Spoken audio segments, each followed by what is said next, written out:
And so we'll take kind of audience questions, and if you'd like to direct your question to any of the speakers, please let us know that. But if it's a general question you'd like everybody to respond to, that's fine as well.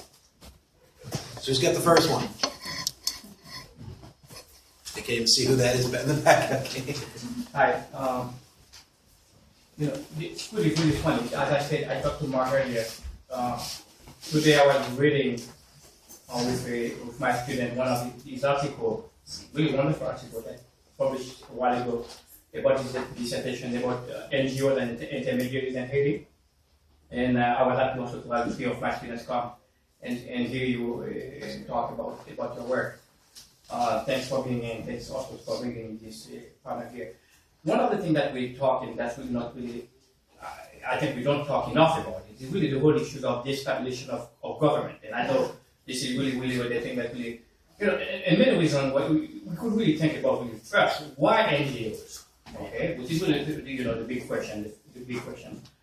And also, even with the grassroots function, anyone in the street, they're really talking, and I think you work that in your work, and I would like if you could talk more about it. When you talk to people in the street, there's a total agreement that the government is absent. Okay. Now the question that I have is the government absent because it's absent, or is it absent because it is part of a larger system that in fact really cripple government to the point that we have really non-existing organization? And the other thing is also specifically for Pierre or a partners in health, how could non-profit work without government? Because in many ways, if you really have to think about direction, we're talking about really, some overall plan, and also obviously the issue of accountability. I live in the air. So anyone and this is the big question when talking about NGOs. What about the government of Haiti? What about the government of Haiti right now? I mean, there's my first kind of response is always going to be, I'm not Haitian. I'm focused on what my government's doing, because there is a direct link between the fascist right-wing military dictatorships in Haiti and USA. There's a direct link. So if you look at the birth of NGOs as a system, Haiti was one of the first places it was privatized because it was so close to the United States sphere of influence. There's a correlation between neoliberal economic policies and the dismantling of what the Keynesian welfare state, John Maynard Keynes, we know as the New Deal. There was a debate this year for the first time ever that we're thinking about privatizing Social Security. So this is part of saving capitalism. And neoliberal economics is trying to dismantle any kind of public protection for workers, any kind of public schooling, any kind of public health care, etc. So when you dismantle these public institutions, there's a void, and the void is filled by NGOs. And so whether or not NGOs are directly militating or pushing for this privatization, they're the direct beneficiaries of the same. So there's some sort of institutional feedback loop. And so it becomes a self-fulfilling prophecy. You don't fund the Haitian government, it can't function, so then you have to go around it and give 1% of the aid post-earthquake to the government. So, but I wouldn't make apologies for the Haitian government. I would just say, as an anthropologist, I would be more specific about what we mean by the government, because the government also includes the city halls that are, some of them are working very well, and some of them are not. I mean, some ministries are doing very good. And we could debate whether we think, overall, the Ministry of Public Health is doing great work, working with NGOs.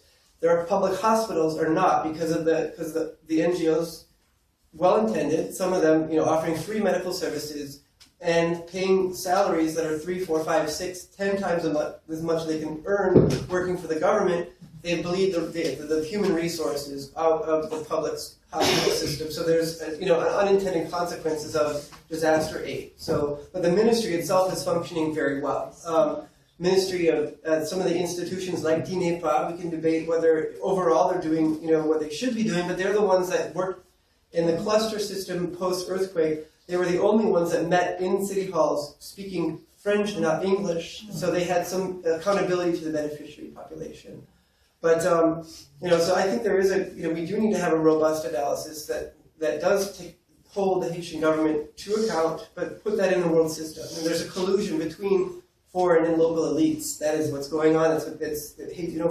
Forward and even before, there has been that connection. And so having a tripartite analysis that doesn't let the government off the hook, but acknowledges that there are certain governments that get support and certain that don't. And so our aid tends to support governments that promote our interests. Yeah, so I just want to apologize for not being Paul Farmer, which is what I usually do. Paul's been mentioned. I'm sort of the guy, the Einstein sidekick that shows up at the physics conference and everyone's waiting for Einstein and they get me.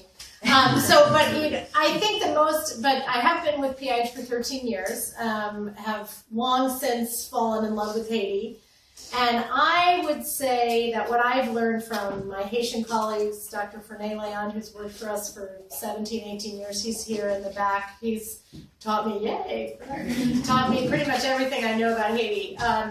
And newer friends like Dr. Cobell. What I have learned from Haiti is that, in fact, Haitian people, by and large, are mentally liberated. They understand that they have rights. You don't find this everywhere. We work in countries all over the world, Partners in Health in Rwanda and Malawi, but if you talk to a Haitian person, they understand they have rights. And so, for example, when the food prices went up, in 2008, there were manifestations all over Port-au-Prince. And people, the press says, oh, the Haitians are rioting. But in fact, they were demanding their right to affordable food.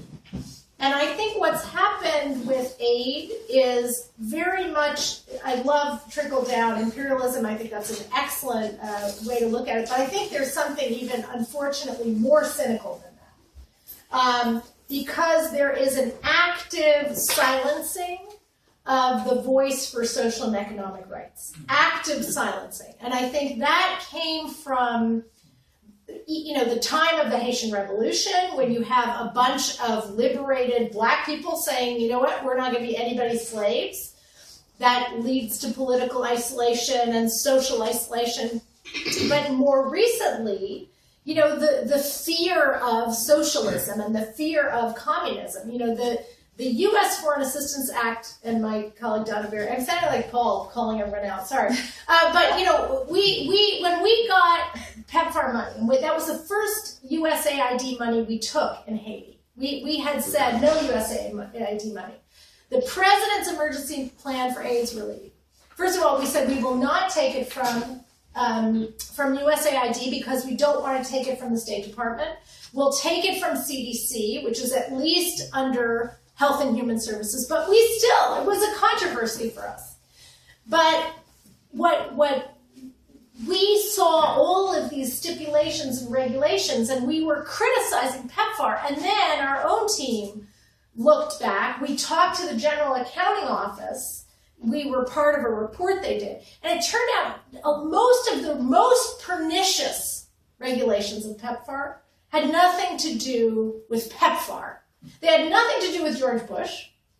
Sadly, I'd love to criticize George Bush, but they had little to do with George Bush. What they had to do was with the 1961 Foreign Assistance Act. The 1961 Foreign Assistance Act basically says we are not going to help governments. We are going to put money into privatization. And, that's kind of the birth of neoliberal economic theory. But remember what's happening at that time. African countries are becoming liberated. There's the specter of communism. The Vietnam War is going on. And the idea of having big government was terrifying, right? Or terrifying to our corporate raiders, terrifying to profit, not terrifying to anyone personally, right? So we have to look at that. And so when we, PEPFAR, the President's Emergency Plan for AIDS Relief, the Bush agenda, there are these three things that all the activists talked about and complained about. One was the religious nature of it, all the faith-based organizations. We said, look, we're faith-based, we have faith in medicine, we're faith. And you had to sign a pledge saying you were against prostitution. Who's not against prostitution? Some of this stuff was kind of cheesy and stupid. Morally it's important, but that wasn't a barrier. The second thing was this issue of buying American, which is another for-profit motive of USAID. And so if you bought American antiretrovirals, you would be able